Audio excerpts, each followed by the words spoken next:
저희가 3월 달부터 온라인 예배와 또 현장 예배를 병행해서 진행을 했는데, 이제 이번 주부터는 병행하는 것도 쉽지가 않고 정말 최소한의 인원만 함께해서 예배를 드리기로 했습니다. 그만큼 우리 사회에 코로나의 확산 사태가 심각하고, 또 본의 아니게 교회가 그 확산의 중심지로 인식이 되면서 많은 교회들이 어려움을 겪고 있습니다. 그래서 저희 교회도 꼭 필요한 사람만 예배에 참여하고, 나머지 예배위원들도 다 영상으로 준비하는, 그렇게 하기로 당해서 의견을 모았습니다. 세상이 하도 복잡하니까 저도 자꾸만 착각을 하게 됩니다. 사실은 이번 주일이 제1동포 선교 주일, 창조절 시작하면서 제1동포 선교 주일이고 또 개척 선교 주일인데, 제가 지난주에 주보에 잘못 냈습니다. 사실 일본에 우리 동포들이 많이 살고 있습니다. 그분들 중에 대부분은 일제강점기 때 징용으로 끌려간 사람들이 많고요. 또는 너무 생활이 어려워서 일본으로 건너가 생계를 위해서 일본에 갔다가 해방 후에도 돌아오지 못하고 그 자손들이 일본에 살아가는 그런 우리 동포들이 굉장히 많이 있습니다. 이분들은 일본 사회에 스스로 동화되기를 거절하고 귀화하지 않고 살아갑니다. 그리고 한때는 북조선을 택한 경우도 있고 또는 대한민국을 택한 경우도 있는데, 지금 그냥 통틀어서 제1 코리안이라고 부릅니다.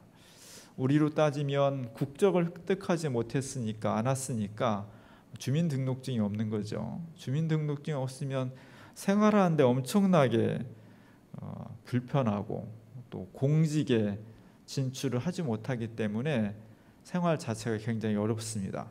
그럼에도 불구하고 일본에 살고 있는 우리 동포들의 후손들은 끝까지 우리는 코리안이다, 일본 사람이 아니고 코리안이다라는 여러 가지 불편함과 또 불이익을 감수하면서 그렇게 살아가고 있습니다.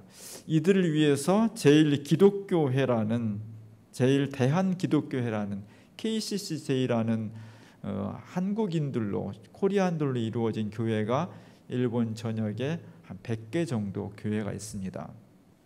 큰 교회는 별로 없고 다 어렵게 생활하고 있고요. 원래 일본이란 나라가 기독교가 1%도 안 되는 나라이기 때문에, 또 그 중에서 또 제일 코리안들로 이루어진 교회는 규모도 작고 숫자도 적습니다. 경제적으로 어렵고요. 그래서 늘 제일 코리안 교회들이 본국에 있는 한국 교회가 부유하고 크고 부흥했다고 하니까 좀 도움의 손길도 요청하고 하는데, 우리 한국 교회는 생각만큼 일본에 있는 우리 제1동포 교회들에게 관심을 많이 갖지 못하고 있고, 또 어떤 경우는 좀 귀찮아하기도 하고 그런 분위기도 있습니다. 우리가 일본에 있는 우리 동포들, 또 그들의 후손들로 이루어진 제1동포 사회, 또 어려운 가운데에서 교회를 운영하고 있는 제1기독교 교회들에 대해서 조금 더 많이 기도하고 또 연대하는 그런 기회가 됐으면 좋겠습니다. 특별히 1923년도에 관동 대지진 사건이 있었습니다. 우리 교회 출신인 김종수 목사님이 열심히 구운동을 하고 있는데, 그때 관동에 대지진이 일어나면서 수많은 사람들이 생명을 잃고 실종되었는데, 그 당시 사회적 소수자였던 제1동포들에게 일본 사회가 악성 루머를 퍼뜨리면서 독약을 탔다는 둥, 일본 사람들을 죽인다는 둥, 이런 루머를 퍼뜨리면서 그곳에 살던 우리 제1동포 약 3,000명에서 6,000명이나 되는 사람들이 끔찍하게 학살을 당했고, 그 사건의 진상이 아직도 잘 밝혀지지 않고 있습니다. 우리 옆에 있는 일본 사회, 그곳에 있는 우리 동포들, 또 우리 제1기독교 교회들에 대해서 한국교회가 조금 더 뜨거운 관심을 가지고 함께 연대하고 기도하는 그런 기회가 됐으면 좋겠습니다. 또 오늘은 우리 교단이 정한 개척교회 선교 주일이에요. 교회가 점점 더 융성해졌으면 좋겠고, 또 어느 곳에 있든지 전략적으로 교회를 좀 더 개척하기 위해서 교단의 힘을 모으자는 그런 운동을 오래전부터 펼쳐왔습니다. 그런데 현실은 교회 개척하는 것보다 문 닫는 교회가 훨씬 더 많이 생겨나고 있고, 또 최근에 이르러서는 코로나 이후로 일부 몰지각한 교회와 또 교회 지도자들 때문에 한국교 전체가 사회적으로 눈총을 받고 있고, 사회의 걸림돌이라는 인식이 확산되면서 개척교회는 물론 일반 교회들까지도 굉장히 어려움에 처해 있습니다. 정말 개신교가 급속하게 몰락하고 있다는 것을 피부로 느끼게 됩니다. 교회가 존중의 대상이 되어야 되는데 예수 이름으로 모이는 교회가 사회로부터 지탄의 대상이 되고 있고 미움의 대상이 되고 있습니다. 그래서 많은 교회들이, 좀 생각 있는 교회들이, 정말 양식이 있고 하나님을 섬기는 건강한 교회들이 사회에 사죄하는 운동을 벌이고 있습니다. 어떤 면에서 좀 억울하기도 한데요. 왜냐하면 아주 극히 일부의 사람들이 잘못한 그것 때문에 전체 잘하고 있는 교회 전체가 다 부담을 지고 있기 때문에 굉장히 억울한 면도 있습니다. 그럼에도 불구하고 우리가 같은 책임의식을 가지고 우리 기장교회를 중심으로 해서 사과 성명도 발표하고, 또 최근에는 사회를 향해서 우리 교회가 참 잘못했습니다, 미안합니다, 우리 때문에 코로나 확산된다고 하니 정말 죄송합니다 하는 현수막 달기 운동도 펼치고 있습니다. 우리 교회도 우리 주부에 실은 그 현수막을 달았습니다. 한 600년 전에 르네상스의 가장 유명한 조각가 중에 한 사람이 도나텔로라는 사람인데요. 그 사람이 참여하는 막달라 마리아라는 조각을 나무로 조각을 했습니다. 막달라 마리아는 그에 대한 평가는 여러 가지가 있고 또 역사적 인물들이 좀 혼동이 돼서 전승되려 내려왔지만, 어쨌든 기독교 역사 속에서 막달라 마리아는 죄를 많이 지은 여인으로 이렇게 표상화되어 있습니다. 그 막달라 마리아가 예수님을 만나서 자신의 죄를 철저하게 회개하는 그런 모습, 그의 머릿결은 탐스럽고 아름다웠을 텐데 도나텔로가 만든 조각상의 막달라 마리아는 머리가 막 굵고 막 엉켜 있고, 또 그의 눈은 초롱초롱하여 세상의 쾌락과 탐욕을 쫓는 그런 눈이었을 텐데, 이 조각상의 막달라 마리아는 눈이 쑥 들어가고 눈물이 거리는 그런 안타까움의 모습입니다. 그가 지금 예수를 만나고 자신의 삶을 철저하게 회개하면서 새로운 삶을 살고자 하는 다짐을 하고 있습니다. 그의 다짐이 유효했을 것입니다. 그는 분명 그렇게 변화된 삶을 살았을 것입니다. 왜냐하면 그의 참회와 그의 결단이 내 의지로 또는 다른 사람에게 미안함 그것으로 끝나는 것이 아니라 사실은 두 손을 이렇게 간절하게 모음으로써 회개와 새로운 결단의 방향이 예수 그리스도에게로 향해 있기 때문입니다. 우리가 회개하는 것은 하나님께 먼저 회개하는 것입니다. 주님 앞에서 우리 얼만큼 그릇된 삶을 살았고 또 얼만큼 죄악 속에 살았는지를 스스로 주님 앞에 회개하고 참회하면서 나를 새롭게 창조해 주십시오. 우리를 거듭나며 중생하며 그리스도 안에서 새로운 인생을 살 수 있도록 우리를 붙잡아 주십시오. 그 모든 참회와 새로운 인생과 새로운 역사를 가능케 하는 것이 내 자신의 의지가 아니라 예수 그리스도의 은총에 의한 것입니다 하는 고백이 막달라 마리아가 두 손을 간절하게 모은 그 모습에서 드러나 있습니다. 기독교는 한마디로 말하면 회개의 종교입니다. 기독교 신앙은 참회에서 시작합니다. 세례도 자신의 기도도 모든 것이 다 내가 하나님 앞에 죄인이며 내가 주님을 통해서 십자가의 보혈을 통해서 거듭났습니다라는 고백, 그 믿음 위에 근거하는 것입니다. 우리가 창조절 첫 번째 주일을 맞이해서 교회가 새로워지길 원합니다. 정말 새로운 역사로 거듭나길 원합니다. 그것은 하나님과 세상 앞에 우리 자신의 죄를 고백하며 우리를 주님의 은총으로 새롭게 창조해 주십시오 하는 간절한 염원, 거기서부터 출발하는 것입니다. 창조절 첫 번째 주일이 우리 자신과 한국교회가 새롭게 창조될 수 있는 그런 은총의 기회가 될 수 있기를 간절히 바랍니다. 교회력으로 따지면 원래는 부활절 이후 49일 있다가 성령 강림절, 오순절 성령 강림절이 보통 5월달 정도에 있습니다. 그리고 5월부터 대림절 직전까지 11월 말까지를 성령 강림절기로 지킵니다. 그래서 1년에 반 정도가 성령 강림절기죠. 그런데 얼마 전부터 세계교회와 특히 우리 또 기장교단은 이 성령 강림절기를 9월 달부터 나눠가지고 한 3개월 정도 동안은 성령 강림절기에서 창조절로 이름을 바꿔서 지키고 있습니다. 왜냐하면 20세기 후반부터 생명의 문제, 인간의 존재의 문제, 그리고 인간 세계를 전체를 구성하고 있는 자연 생태계, 우주의 파괴 문제가 굉장히 중요한 과제로 등장했기 때문에 성령 강림절기를 반으로 나눠서 창조절기로 하자. 9월 첫째 주일부터는 창조절기로 지키고 있습니다.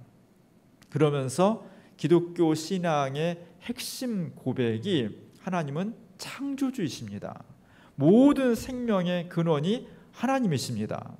주님이 창조주 하나님이라는 것을 다시 한번 확인하고 고백하는 그런 교회력으로 지키면서 앞으로 세계가 특히 20세기 후반부터 21세기 미래의 세계가 이 창조 세계를 어떻게 보존해 나가고 생명을 어떻게 존귀하게 할 것인지가 인류 문명의 운명에 가장 중요한 것이라는 것을 드러내 고백하고 있습니다. 오늘 창세기 말씀은 너무나 잘 알고 있는 말씀이죠. 태초에 하나님의 천지를 창조하셨다. 이것이 창세기 1장 1절이면서 성경 전체 또는 기독교 복음 전체의 가장 중요한 전제가 됩니다. 하나님께서 천지를 창조하셨다. 그래서 이 세상에 있는 모든 인간과 풀과 나무와 새와 모든 생명체, 존재하는 모든 것들은 하나님께서 주인이 되신다. 이렇게 선언한 것입니다. 그 뒤에 이제 2절부터는 낮과 밤을 창조하시고 물을 창조하시고 하늘과 땅을 창조, 동물 창조 이런 얘기가 쭉 이야기가 나와요. 이 글들은 보통 한 3,000년 전쯤에 기록이 된 거고, 이런 이야기들은 수천 년 전부터 오래전부터 내려오던 이야기를 한 3,000년 전쯤에 문자로 만든 거거든요. 그 당시에서는 최첨단의 과학적 지식을 가지고 이야기를 만든 거예요. 뭘 나타내기 위해서? 하나님이 천지를 창조하셨다. 이 한마디면 되는데 사실 어떻게 창조하셨지? 어떻게 구체적으로 그 얘기를 설명을 쭉 한 거예요. 지금 눈으로 보면은 굉장히 비과학적이죠. 아마 지금 2020년에 하나님께서 태초에 천지를 창조하셨다 이 얘기를 쭉 창세기식으로 기술한다면 아마 빅뱅 이론이나 양자역학이나 유전자 분석이나 이런 얘기를 통해서 이 이야기를 하고 싶을 거예요. 그런데 3,000년 전에는 그런 과학 지식이 없었기 때문에 그 당시에 가장 발달한 과학적 지식을 가지고 써놓은 거예요. 지금 눈으로 보면 되게 동화 같은 얘기죠. 그렇기 때문에 이 창세기 1장 2절부터 나오는 구체적인 이야기들을 지금 21세기에 첨단 과학적 지식을 가지고 이 문자가 옳으냐 그러냐 이걸 따지는 것은 아무 의미가 없는 거예요. 성경이 말하고자 하는 것은 이 세상 모든 존재하는 것들은 하나님께서 정말 심사숙고 끝에 창조하시고 만드셨다는 거예요. 그렇기 때문에 어떤 존재도 하나님으로부터 벗어날 수 없고 어떤 역사도 하나님을 비켜갈 수 없다는 것이 대단히 중요한 겁니다. 왜 그러냐? 이 성경이 쓰여질 당시에는 이 세상의 주인이 누구였냐면 왕이 주인이었습니다. 전쟁을 일으키고 특별히 이스라엘 같은 경우는 많은 침략을 받았기 때문에 아시리아나 바벨론의 왕들이 마치 하늘처럼 높은 사람처럼 여겨지는 거예요. 그리고 그들이 마치 자기가 신처럼 군림을 하는 겁니다. 이스라엘을 쳐들어와서 사람들을 마구 죽이고 노예로 팔고 살리고 죽이고 인생과 역사를 결정하는 것은 바로 강대국의 왕이라는 거예요. 이런 것들을 막 강조하고 그런 것을 주입했습니다. 여기에 대해서 하나님을 믿는 신앙인들이 오늘 이 창세기 1장 1절을 통해서 태초에 하나님이 천지를 창조하셨다, 이 한마디를 통해서 이 세상의 진짜 주인은 눈에 보여서 사람을 죽고 살리는 저 왕이 아니라는 것을, 눈에 보이지 않지만 하나님께서 이 세상의 참된 주인이라는 것을 선언한 거예요. 이게 대단한 사상투쟁이었습니다. 눈앞에 보이는 권력자가 와서 군대를 이끌고 와서 마구 사람들을 칼로 쳐 죽이고 노예로 끌고 가고 막 이러는 판국에, 그래서 그 왕이 곧 신이라고 말하는 그런 세상 가운데에서 여호와를 믿는 신앙인들이 그게 아니라고 주장하는 거예요. 이 세상에 보이지 않지만 여호와 하나님이 진짜 주인이십니다. 모든 존재의 근원은 눈에 보이는 권력자가 아니라 눈에 보이지 않지만 하나님께서 이 땅 하나를 창조하셨고 주인이시고 생명의 근원이다 하는 것을 아주 강력하게 선언해 주는 거예요. 이게 대단히 중요합니다. 3000년 전에도 중요했지만 21세기 지금도 너무나 중요합니다. 왜냐하면 오늘 우리 시대의 모든 일반적인 상식, 아이들을 학교에 보내면 학교에서 가르치는 교과서의 내용이 상식이 되잖아요. 99%는 그것을 사실을 믿고 그 가치관에 따라서 살아가지 않습니까? 오늘날 학교 가면 어디든지 전 세계 대개 모든 학교에서 가르치는 게 진화론을 가르칩니다. 진화론은 여러 가지 내용을 함축하고 있는데 그중에 밝혀진 것도 있고 검증되지 않은 것도 있습니다. 기독교가 진화론을 다 반대하는 건 아니에요. 기독교가 받아들이는 것이 있어요. 진화론의 중요한 내용 중에 하나가 적자 생존이에요.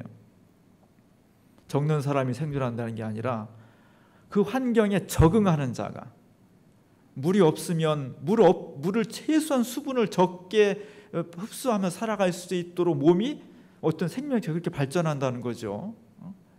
물고기를 잡기 위해서는 부리가 필요하면 그 새에 부리가 오랜 시간을 통해서 발전한다는, 환경에 적응하는 자가 생존할 수 있다는 이런 진화론의 중요한 내용들은 다 받아들일 수밖에 없는 거죠. 사실인 거죠.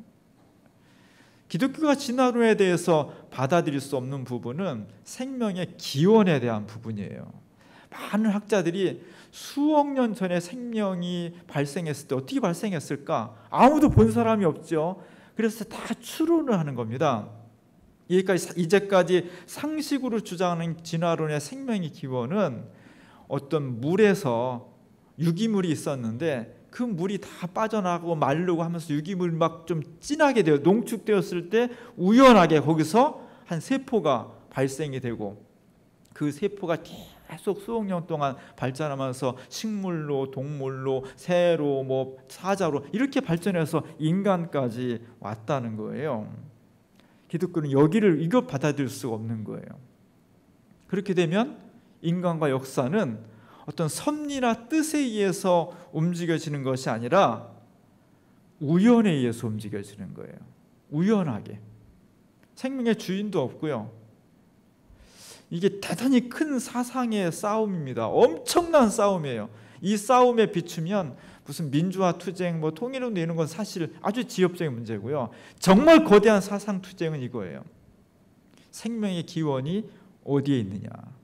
99%의 현대인들은 다 진화론 학교에서 배우니까 우리의 존재는 뭐냐.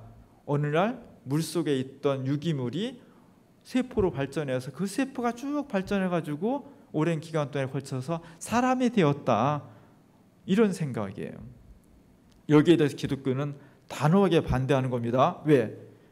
우리의 수천 년 동안의 고백은 모든 존재는, 모든 인간과 생명체는 모두가 다 우연이 아니라 하나님께서 정말 깊은 생각과 고려 끝에 섭리 끝에 우리 한 사람 한 사람을, 한 존재를 만드셨다, 창조하셨다. 그곳엔 뜻이 있고 목적이 있고 섭리가 있다는 것을 우리가 믿기 때문입니다. 이걸 포기해버리면 우리의 신앙이 무너져 버려요. 그리고 그의 한 발자국만 밖으로 나가면 이미 기독교 신앙이 대단한 위협을 받고 있는 겁니다. 이게 대단히 중요한 싸움이에요. 오늘날 교회가 이것을 아주 중요하게 여겨야 돼. 이제 우리 사회가 민주화도 어느 정도 됐고요. 통일운동도 계속 할 거예요. 그러나 진짜 이제 무게 중심을 가지고 집중해야 될 문제가 생명의 근원의 문제입니다. 과학의 이론을 받아들이고 대화하면서 기독교 신앙을 어떻게 정립해 나갈 것인지가 대단히 중요해요. 왜 그러냐면 세계에서 지금 가장 잘 사는 나라들이 모인 곳이 유럽입니다. 유럽 중에서도 북유럽 국가들이 잘 살아요. 핀란드, 노르웨이, 스웨덴 이런 나라들이 가장 잘 사는데 왜 우리가 부러워하냐면 그 나라들이 사회복지가 가장 완벽하게 시스템이 되어 있기 때문이에요. 요람에서 무덤까지 사회가 다 책임을 져줘요. 가난한 사람 별로 없고요. 편안하고 그들이 벌써 1인당 국민소득이 6만 불이 넘었으니까요. 우리가 3만 불 됐다고 지금 너무너무 막 좋아하고 우리 부자라고 그러잖아요. 근데 우리보다 2배 내지 3배를 잘 사는 거예요. 부족한 것이 없고 편리하고 평안하고 노후가 보장돼 있고 정말 행복한 그런 삶을 사는 나라, 부러움의 대상이 북유럽 국가들이에요. 근데 아이러니하게 세계에서 자살률이 가장 높은 나라도 북유럽 국가들이에요. 우리나라랑 1, 2위를 다퉈요. 그래서 이게 웬일인가? 평안하고 행복하고 만족하고 노후가 보장돼 있으면 자살이 없어야 되잖아요. 그래서 어떤 사람이 이렇게 해명을 해요. 북유럽 국가가 햇빛이 부족하기 때문에 일조량이 부족하면 뇌 속에 무슨 성분이 잘 생성이 안 돼서 우울증에 많이 걸리고 조울증 환자가 많아가지고 자살률이 높다 이렇게 설명을 해요. 그것도 아마 일리가 있는 것 같은데 저는 전문가는 아니지만 제가 볼 때는 그 이유는 한 5번째, 6번째쯤 되고 정말 중요한 이유가 있는 것 같아요. 북유럽 국가들이 1945년도에 2차 대전이 끝난 다음부터 1980년대까지 특히 북유럽 국가들이 사회주의 사상과 체제를 굉장히 많이 받아들였습니다. 사회복지가 발달되어 있다는 것은 사회주의적 이념을 사회에 적용시켰다는 거예요. 그래서 사회민주당, 3인당 정권들이 많이 들어섰습니다. 사실 이 나라에 다 원래 기독교 국가들이에요. 루터교를 중심으로 한 기독교 국가들이었는데 사회주의 이념과 구조와 계획을 사회 시스템 많이 받아들이면서 거의 비기독교 국가가 돼버린 거예요. 이제까지 수많은 사회 이론들 중에서 사회주의 하면 진보를 의미합니다. 인간의 평등, 인간의 행복, 계획 이런 것들을 주장하기 때문에 인간의 이성과 합리주의가 가장 발달한 체제가 사회주의예요. 아주 좋은 장점을 가지고 있습니다. 그런데 기독교 입장에서 봤을 때, 기독교 신화에서 봤을 때 사회주의가 가지고 있는 굉장히 좋은 장점이 있음에도 불구하고 결정적인 요소, 단점이 있어요. 그것은 사회주의 이념 속에, 사회주의적 체제 구조 속에 하나님이 없다는 거예요.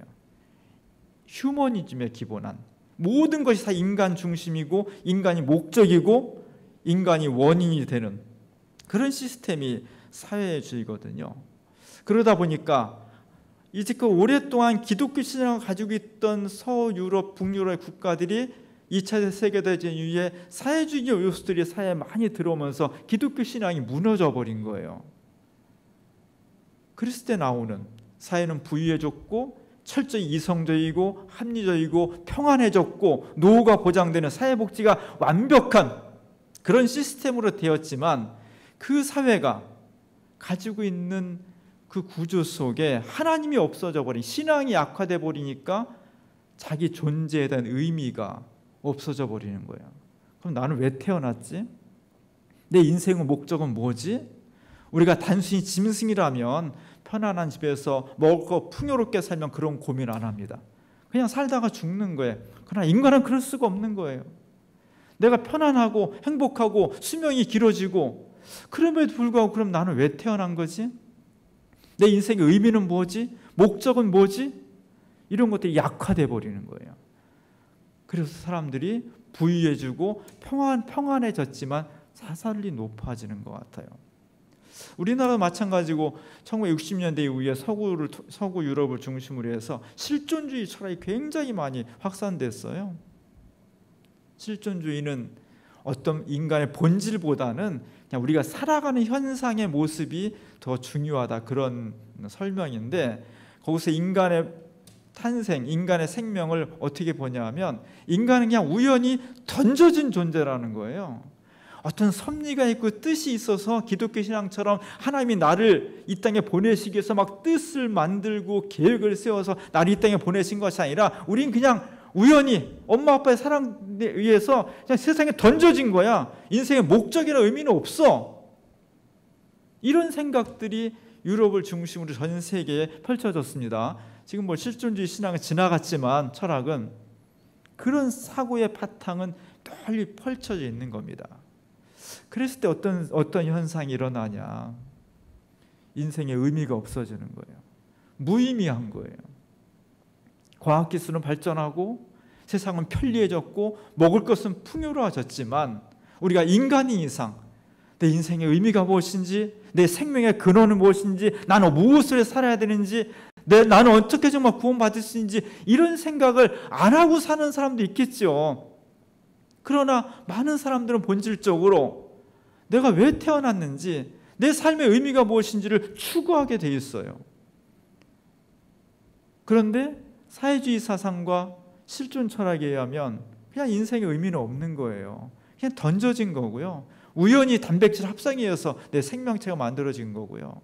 이렇게 됐을 때 오는 허무주의, 무의미성, 이것이 인류 역사를 굉장히 거세게 뒤흔들고 있고 어렵게 만드는 겁니다. 여기에 대해서 오늘 창세기가 말하고 있는 거예요. 아니라는 거예요. 인간은 잘났든 못났든 모양이 다른 어찌됐든 인간과 모든 생명체는 그냥 우연에 의해서 유기물의 합성에 의해서 만들어진 존재가 아니라 하나님께서 정말 깊은 생각과 계획과 뜻을 가지고 한 생명체 한 생명체를 창조하셨다는 거예요. 그 속에는 의미가 있고 세상 모든 것 바꿀 수 없는 생명의 존귀함이 있다는 것을 오늘 창세기가 크게 말하고 있는 거예요. 태초에 하나님이 천지를 창조하셨다. 이게 그래서 중요한 겁니다. 이것이 그냥 동화 속의 얘기가 아니라 앞으로 이 시대가 발전하고 더욱더 물질 중심으로 살아가는 세계 속에서 이 선언이 중요한 거예요. 교회가 이 선언을 크게 외쳐야 되고요. 우리가 이 선언을 가슴속에, 영혼 속에 담고 살아야 돼요. 내가 좀 부족해도, 내가 좀 태어나길 연약하게 태어났어도 그것은 우연히 그렇게 된 것이 아니라 하나님께서 내 인생 속에 천하와 바꿀 수 없는 어떤 의미를, 계획을, 섭리를 담아두신 겁니다. 이것을 믿고 그 뜻이 무엇인가를 정말 치열하게 기도하면서 연구하면서 내 삶의 의미를 찾아가는 것이 인생의 참된 모습이라는 거예요. 이것이 상실돼 버리면, 이것을 포기해 버리면, 이것이 물질에 의해서 잠식돼 버리면 사람은 더 이상 존귀한 영혼의 존재가 아니라 그냥 먹는 것으로 만족해 버리는 짐승과 다를 바 없는 삶이 된다는 겁니다. 그래서 예수님께서도 동전 한 입에 팔려가는 참새도 하나님의 뜻이 아니면 땅에 떨어지지 않는다고 말씀하셨어요. 머리카락 하나까지도 하나님께서 세신다고 했습니다. 우리 이 신앙을 정말 중요하게 여겨야 돼. 두 번째는 뭘 만들었고 동물이 뭐 한 쌍씩 만들었는데 7쌍, 그런 거 별로 중요한 게 아니에요. 그 설명 방식은 하루 오래 전에 과학적 상식을 가지고 한 것이고 지금 서술한다면 또 다른 방식으로 하겠죠. 그 속에 깔린 가장 중요한, 우리 이 시대가 다시 복원시켜야 되고 다시 교회와 신앙인들이 큰 소리로 외쳐야 될 복음의 핵심은 뭐냐면 태초에 하나님께서 천지를 창조하셨다는 겁니다. 하나님께서 나를 만드셨다는 거예요. 이 세상 존재하는 모든 것들의 생명의 근원이 권력자도 아니고 나 자신도 아니고 물질도 아니고 살아계신 여호와 하나님, 성경을 통해서 말씀하신 하나님, 수많은 사람들에게 구원하신 그 하나님, 십자가 달려 죽으셨다가 부활하신 그 예수 그리스도가 우리를 창조하셨고 우리 한 사람 한 사람의 생명의 주인이시며 내 인생의 참된 의미와 우리를 구원해 주실 분이라는 것, 그것을 여기 다시 확인하는 겁니다. 우리 사회가 많은 과제를 가지고 있고 또 우리 교회가 많은 역할을 해야 됩니다. 수많은 과제와 역할이 있는데 그 중에 첫 번째는 뭐냐? 허물어져가는, 물질이 풍요로워지고 세상이 편리해지고 과학기술이 발전하면 할수록 인간의 이성과 합리주의가 더 강화되면 강화될수록 자꾸만 하나님 신앙이 축소될 수밖에 없는데 다시 떨쳐 일어나야 돼요. 태초에 하나님이 천지를 창조하셨고 나 자신과 모든 생명체의 근원은 여호와 하나님, 창조주 하나님께 귀속된다는 것, 그래야만 인간이 삶의 참된 의미를 찾을 수 있고 구원을 받을 수 있다는 것, 이것을 다시 교회가 일어나서 크게 외쳐야 돼요. 그래서 과학기술과 물질 문명은 발달했지만 허무주의와 무의미성에 빠져서 허우적거리는 이 땅의 사람들과 역사를 구원해 나가야 됩니다. 창조주는 그래서 의미가 있는 거예요. 창조주 첫 번째 주일을 맞이해서 태초에 하나님이 천지를 창조하셨다. 이 세상 모든 존재하는 것들의 근원은 권력자도 아니고 인간 자신도 아니고 돈도 아니고 오직 여호와 하나님이라는 것을 우리 스스로 다시 한번 확인하면서 세상을 향해 외쳐나갈 수 있는 우리 모두가 될 수 있기를 주님의 이름으로 간절히 축원합니다. 기도하겠습니다. 창조주 하나님의 이름을 찬양합니다. 하나님 없는 세계관이 상식이 되어버리는, 그래서 과학기술과 물질 문명은 발달했지만 존재의 의미는 점점 없어져 가는 이 세상 가운데 다시 저희를 부르셔서 모든 존재하는 것들은 의미가 있으며 생명의 근원은 하나님이라는 것을 소리 높여 외치게 하옵소서. 그 복음을 통해 이 세상 많은 사람들이 삶의 방향을 바꾸어서 이 세상의 많은 교회들이 다시 주님께로 돌아와 생명의 근원을 회복하고 구원에 동참할 수 있도록 은혜를 베풀어 주옵소서. 예수님의 이름으로 간절히 기도합니다. 아멘.